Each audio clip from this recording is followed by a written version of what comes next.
सर्व शेतकरी खुश. पीक विमा न मिळालेल्या शेतकऱ्यांसाठी आज 11 वाजेपर्यंत हेक्टरी 17,000 रुपये राहिलेल्या शेतकरी बांधवांच्या खात्यामध्ये पीक विमा इथं लाईव्ह जमा होण्यास सुरुवात. 2480 कोटी रुपयाचा पीक विमा बरेच दिवसापासून रखडलेला होता.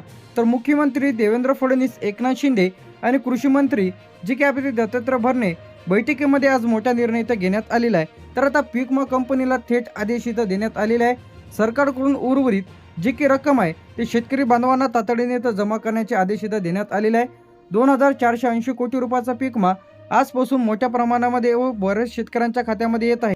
तर यामध्ये जे काही पीक आहे यामध्ये सोयाबीन, कापूस, तूर, उडीद, मूग, गहू, ज्वारी, हरभरा खरीप आहे आणि रब्बी आहे.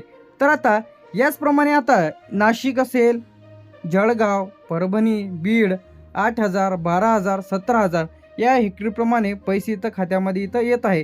आता यादीमध्ये तुमचे नाव आहे की नाही लगेच तुम्ही तपासा. तर यासाठी सर्वप्रथम तुम्हाला PMFBY किंवा पीक विमा 2026 असं टाकलं तरी चालेल. ऑफिशियल पेजवरती तुम्हाला ओपन करून घ्यायचं आहे. याचप्रमाणे तुम्हाला ॲप्लिकेशन स्टेटसवरती तुम्हाला इथं क्लिक करायचं आहे. आधार नंबर टाका किंवा अर्ज नंबर टाका. लगेच तुमची माहिती तुम्हाला संपूर्ण डिटेल्समध्ये माहिती इथं तुम्हाला बघायला मिळेल. तर आता 2480 कोटी रुपयाचा पीक विमा इथं बीडमध्ये 240 कोटी रुपये वाटप इथं सुरू झालेलं आहे. परभणीमध्ये 200 कोटी रुपयाचा वाटप इथं सुरू झालेलं आहे. यानंतर हिंगोलीमध्ये 120 कोटी रुपयाचा पीक विमा वाटप सुरू झालेलं आहे. लातूरमध्ये 210 कोटी रुपयाचा पीक विमा वाटप सुरू झालेलं आहे. नांदेडमध्ये 230 कोटी रुपयाचा पीक विमा वाटप इथं सुरू झालेलं आहे. बीड, परभणी, हिंगोली, लातूर, नांदेड. नाशिकमध्ये 190 कोटी रुपयाचा पीक विमा वाटप सुरू झालेलं आहे. जळगावमध्ये 210 कोटी रुपयाचा पीक विमा वाटप सुरू झालेलं आहे. धुळेमध्ये 130 कोटी रुपयाचा पीक विमा वाटप सुरू झालेलं आहे. नंदुरबारमध्ये 110 कोटी रुपयाचा पीक विमा वाटप इथं सुरू झालेलं आहे. यानंतर इथे आपलं पुणेमध्ये 140 कोटी रुपयाचा पीक विमा वाटप सुरू झालेलं आहे.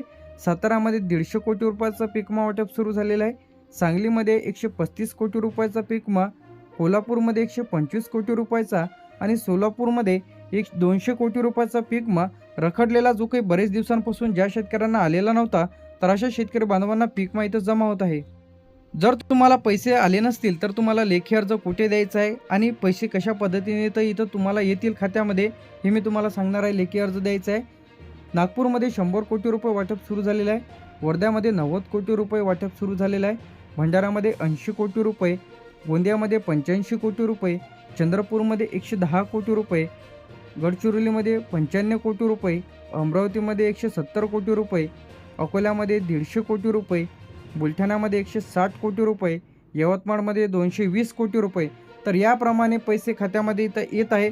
असं नाही की सर्व जिल्ह्यात एकाच वेळी पैसे इथे येतील. टप्प्याटप्प्याने पैसे इथं जमा केल्या जाणार आहे. यानंतर इथे आपलं अहमदनगरमध्ये 180 कोटी रुपये, छत्रपती संभाजीनगरमध्ये 220 कोटी रुपये, जालन्यामध्ये 160 कोटी रुपये याप्रमाणे पैसे इथं जिल्ह्यांमध्ये येत आहे. तर आता वाटप इथं सुरू झालेला सर्व शेतकरी बांधवांच्या खात्यामध्ये पैसे इथं येत आहे. आता कोणाला पैसे इथं जमा झालेले नाहीत तर त्याचं म्हणजे मूळ कारण म्हणजे आधार नाव मिसमॅच आहे. म्हणजे आधारवर नाव त्यांचं वेगळं आहे, बँक पासबुकवर वेगळं आहे किंवा सातबारावर वेगळं आहे. या कारणामुळे तुमचे पैसे थांबले असू शकते. त्याचप्रमाणे दुसरं जे यामध्ये समस्या आहे, यामध्ये बँक खाते आधारशी लिंक नाही, बँक खाते इनॅक्टिव्ह आहे, IFSC कोड चुकलेला आहे. यामुळे सुद्धा बरेच शेतकऱ्यांचे पैसे तर थांबलेले आहे.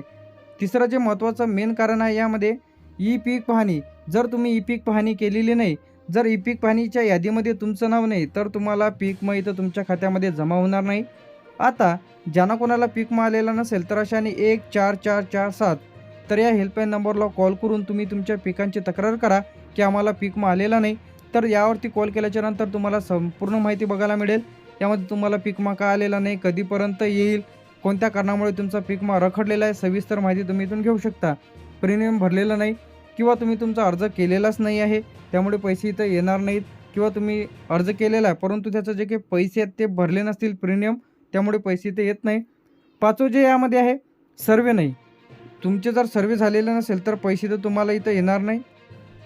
याचप्रमाणे जर तुमचा डुप्लिकेट अर्ज असेल तर अशा जे काही शेतकऱ्यांना पैसे इथं येणार नाहीत. वाटप अजून काही बाकी आहे, असं नाही की सर्व जिल्ह्यात एकाच वेळी पैसे इथे येतील. तर आता लेखी अर्ज तुम्हाला देतो. या पद्धतीने तुम्हाला इथं लेखी अर्ज द्यायचा आहे ज्यांना कुणाला पीक विमा आलेला नाही. तर प्रति शाखा व्यवस्थापक पीक विमा कंपनी अधिकारी, पीक विमा कंपनीचे नाव किंवा हे नाव सोडून दिलं तरी चालेल. तुमचा तालुका जिल्हा लिहा. पीक विमा रक्कम खात्यात जमा न झाल्याबाबत तक्रार अर्ज. महोदय, मी खालील सही करणारा अर्जदार विनंती अर्ज पूरक करतो की मी चालू वर्षातील किंवा मागील वर्षातील असं लिहिलं तरी चालेल. तर यासाठी मी पीक विमा भरलेला आहे किंवा तुम्ही तुमच्या भाषेमध्ये अर्ज लिहिलेला आहे किंवा तुम्ही याच फॉर्मॅटमध्ये लिहू शकता. तर पुढील प्रमाणे माहिती आहे. अर्जदाराचे संपूर्ण नाव, गाव, तालुका, यानंतर जिल्हा, पिकाचे नाव, अर्ज क्रमांक, बँक खाते क्रमांक, आधार, बँक खाते.